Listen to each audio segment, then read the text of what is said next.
Welcome to the first characteristic of a good tax, sufficiency. As any good politician would tell you, taxes need to be sufficient to keep the government operating. If a government is unable to support itself, its collapse is imminent. Since governments are self-perpetuating, this generally only happens when things are going terribly wrong for the government. For example, a coup. Recall that revenues are really for the most part taxes, and taxes equals rate times base. Also note that governments are nonprofit entities. If a government collects too much revenue, it should return that revenue to the taxpayers. If a government has too little revenue, then it has a few options. Increasing taxes generally means either increasing the rate or increasing the base, or both. The general consensus among economists is that the most neutral tax, which is the one that affects the distribution of capital the least, is the one that has a broad base and low rates. For example, it is considered better to tax all of the income at a lower rate than maybe only capital gains at a very high rate. You can see where capital would flow away from capital investment opportunities and into other income generation if that were the case. However, due to political pressure, governments often find themselves in a position where revenues are less than spending. One option is to use accounting trickery, and I assure you that governments are not shy about trying such maneuvers. California employees like myself are paid once a month, typically on the last day of the month. One year, to accomplish a bit of budget trickery, the final paycheck of the state's fiscal year was moved to the first day of the following year. Anyone who paid attention during your fundamental financial accounting course should know that that is an entirely bogus move, since the services were provided and the liability incurred. But from a budget perspective, it worked because the accounting system does not work under normal GAAP rules. However, tricks like that only work in the short run, and for smaller amounts. Instead, what governments often do when revenues are less than spending is borrow. And the U.S. government is no stranger to this activity. Economists generally measure a country's debt by comparing it to the country's gross domestic product. This is not dissimilar to the way a bank examines an individual's income before loaning money for a car or house. This chart shows U.S. borrowing from about 1970 on. You should note that borrowing was also very high during World War II. You can see that since about 1980, we've been on a bit of a bender with the financial crisis of the late 2000s, putting us into much higher than normal amounts of debt. My personal opinion is that we're a bit like someone that has maxed out their credit cards and then lost their job and then really had to borrow. So how much debt is too much? That is a difficult question to answer. The Economist magazine keeps track of country-by-country debt, and I presented Current Snapshot for you with details from our two neighbors, Canada and Mexico, on the right-hand side.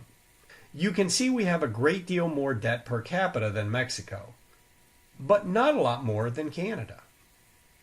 Now, does that mean Mexico is on track and we are way too high? Not necessarily. If we agree that interest rates are a reflection of the time value of money and the risk of non-payment, then the U.S. seems to be enjoying some of the lowest debt costs ever. It would appear that even at these amounts, the world seems to think the full faith and credit of the U.S. is still a pretty darn good bet. So, how does the debt discussion relate to taxes, you ask? Well, government borrowing is simply borrowing against future tax revenue. Government debt is more like a credit card loan than a house. There's no property to foreclose on if the government fails to pay. Instead, the creditors are banking on the government's ability to raise the necessary revenue to pay them back, plus interest. As a result, countries with greater earning potential tend to be better able to borrow. If we go back a slide, you can see that the economies of the sub-Saharan Africa are not able to support much borrowing. That's a little bit like real life. When you really need the money, it seems that's when it's most difficult to come by anyone that will loan it to you. One of the problems with the U.S. government's continued spending habits is that you, as mostly younger folks, need to recognize that we, as older folks, are writing checks that you will be asked to cover through your taxes. Eventually, we'll have to cover that debt. And when we do, as an older citizen, I just want to say in advance, thank you. Okay, we're going to shift gears a bit. And I want to talk to you about a shopping mall in a small town on the southern border of New Hampshire. New Hampshire is the live free or die state. And among its unique characteristics is it has no sales tax. It also has an income tax only on interest and dividends, and although not part of this discussion, is indicative of the live free or die attitude. Anyway, originally the mall was to straddle the border, with retail on the New Hampshire side, and restaurants were going to be on the Massachusetts side, since Mass has a lower meals tax. However, the government of Massachusetts declared all customers in all stores would have to pay sales tax to Massachusetts. Therefore, the mall was redesigned so that all the stores and restaurants were on the New Hampshire side of the border. When they redesigned the mall to put the parking in Massachusetts with all the retail in New Hampshire, they actually made a small measurement error. If you look really closely, you can see where they nipped the corner off JCPenney to ensure that no retail at all was in Massachusetts. So the town on the Massachusetts side of the border is Tyngsboro, Massachusetts. Of course, I'd like it to be Bikini Bottom to fit into this module, but I digress. So let's imagine that Tyngsboro has a shortfall in its city budget, and it does not wish to kick the can down the road through borrowing. So instead, the city council decides to raise the sales tax rate by 1%, which is the exact amount needed to close the budget based on the expected retail sales. But what did our earlier examples about the hotels in Florida teach us? Consumers are going to vote with their feet. There's a pretty good chance that with such a good substitute for shopping nearby, that retail sales in Tyngsboro might decrease as a result of the tax increase. If so, should Tyngsboro have increased the sales tax by more than 1% to cover the lost revenue? When we think about forecasting tax revenues, there are two bookend models to consider. Static, which means we do not forecast any change in taxpayer behavior as a result of a change in tax rates. But the generally preferred model is a dynamic model that does consider changes in taxpayer behavior. However, estimating taxpayer behavior, especially in the aggregate, can be tricky. This chart shows the difference in GDP growth estimates based on a static forecast of the recent tax cuts and a dynamic forecast of the same. Like so many other questions in life, whether tax cuts spur economic growth or whether tax increases slow growth, well, the answer is almost always, it depends. The theoretical underpinnings are there. Tax cuts should spur growth, but it is the amount of growth that is so difficult to predict. When researchers cannot find big data to investigate, we often turn to individual subjects and attempt to see behavior at the micro level. So SpongeBob is a celebrity chef, and he makes $5 million a year. His marginal tax rate is 40%. If the rate increases to 41%, will SpongeBob not want to take any risk or expend any resources in order to keep at most 59 cents on the dollar he earns? Let's look at Patrick, who only makes $25,000 a year. Now, of course, I'm not sure really what Patrick does, but that's neither here nor there. His marginal tax rate is 10%. If the rate increases to 15%, Patrick may really need the additional 80 cents per dollar, 85 cents per dollar, and thus work extra for the income. You may be an open book, SpongeBob, but I'm a bit more complicated than that. The inner machinations of my mind are an enigma.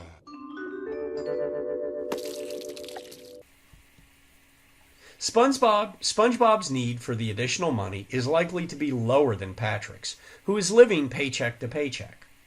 In Patrick's situation, a tax increase is likely to mean he will need to find additional work to cover the now shortfall in his after-tax cash flow. As for SpongeBob, he may decide the risk of investing no longer warrants the investment and simply sit on his money. What is certain is that from the government's perspective, when it comes to raising revenue, it takes a whole lot of Patricks to equal one SpongeBob. We describe Patrick's situation as the income effect. Because Patrick needs the after-tax income to live, he will need to find a way to replace that after-tax cash flow by working more or changing jobs or getting more hours. SpongeBob, on the other hand, may simply decide the investment isn't worth it. I'm going to Goo Lagoon. We call this the substitution effect because SpongeBob may substitute leisure for productive working time. Learn it. Know it. Live it. This really is simply a review of the marginal utility of income. And frankly, SpongeBob is just much further down the curve than Patrick. So if Squidward earns $100,000 in income and pays taxes of $20,000 or 20%, and the tax rate is expected to increase from 20% to 25%. If the income effect describes Squidward, what will his pre-tax income need to be in order to keep his after-tax earnings the same? Well, to solve this, we really just need to do a little bit of algebra. So we know that after-tax equals pre-tax times 1 minus the tax rate. Well, in this situation, now we have after-tax. What we don't have is pre-tax. But we sure can solve for that and discover that pre-tax is $106,667. And you can go ahead and work forward and test the math if you want to. Okay, now we're going to turn to Mr. Krabs. And Mr. Krabs is sitting on a pile of uninvested cash. In fact, it's $500 million. Krabs is currently invested at the risk-free rate. That is the rate of return that matches inflation.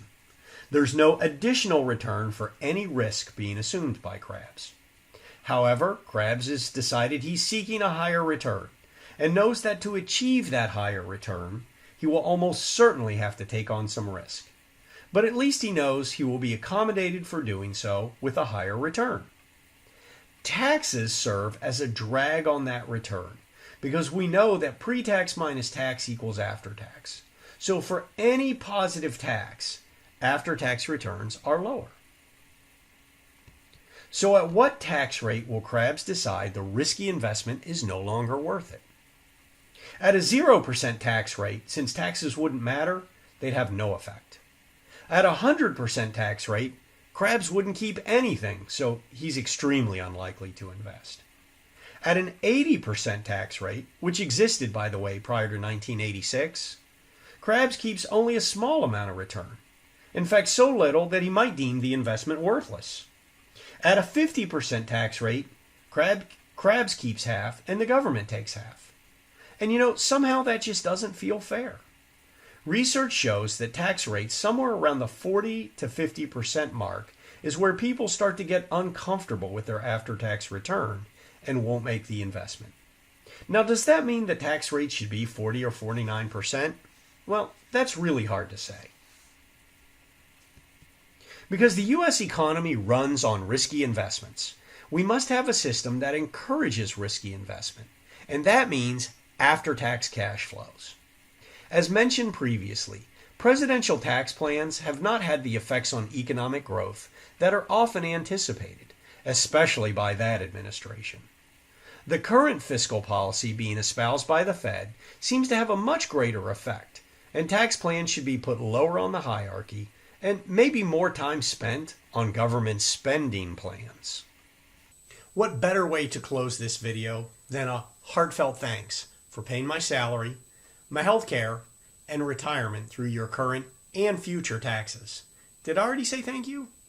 I won't even raise the specter of the possible externalities, such as climate change, that my generation seems happy to leave to yours. This is the end of video 1G on sufficiency.